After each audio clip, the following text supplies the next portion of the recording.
Saudi अरब में मक्का से Medina Munawwara जाने के दौरान पेश आया सड़क का एक खौफनाक हादसा, जिसके नतीजे में मुबारक सफ़र उम्रा की अदायगी के लिए जाने वाले आज़मीन शहीद हो गए, जिनकी सही तादाद का फौरी तौर पर तो इल्म न हो सका, क्योंकि अब तक सऊदी हुक्काम की तरफ से ऑफिशियली इस सिलसिले में कोई बयान नहीं दिया गया और फिर प्रेस रिलीज भी जारी नहीं किया गया। मगर फिलहाल 42 लोगों के शहीद हो जाने की इत्तला मौसूल हो रही है और एक शख्स के करिश्माती तौर पर बच जाने की इत्तला मौसूल हुई है, जो इस खौफनाक हादसे के साथ ही बस में से कूद पड़े और फिर वो बच गए, जिनका नाम मोहम्मद शोएब बताया जा रहा है। मोहम्मद शोएब का ताल्लुक भी शहर हैदराबाद के आसिफ नगर जिर्रा से होता है। ये कहा जा रहा है कि 42 आज़मीन बस में मक्का शरीफ से मदीना मुनव्वरा की तरफ जा रहे थे कि रास्ते में 25 किलोमीटर पहले एक खौफनाक हादसा पेश आ गया, जहां एक ऑयल टैंकर आज़मीन उम्रा की बस से टकरा गई, जिसके साथ ही आग भड़क उठी और फिर देखते ही देखते कुछ ही देर में आज़मीन की बस शोलापोश हो गई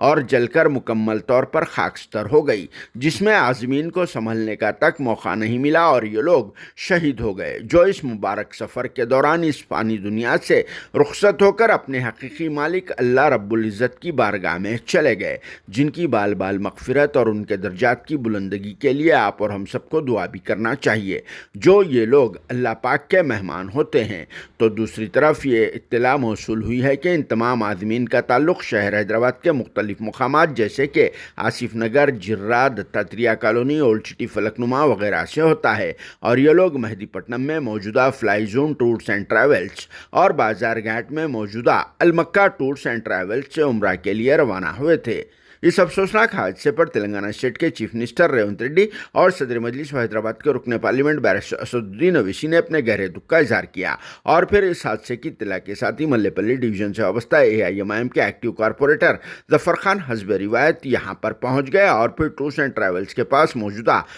फैमिलीज के मेंबर से बातचीत की और इस हादसे की मालूमात की। तो चलिए इस मौके पर पेश है यहाँ के कुछ मनाजिर। Bureau report, RS news, Hyderabad.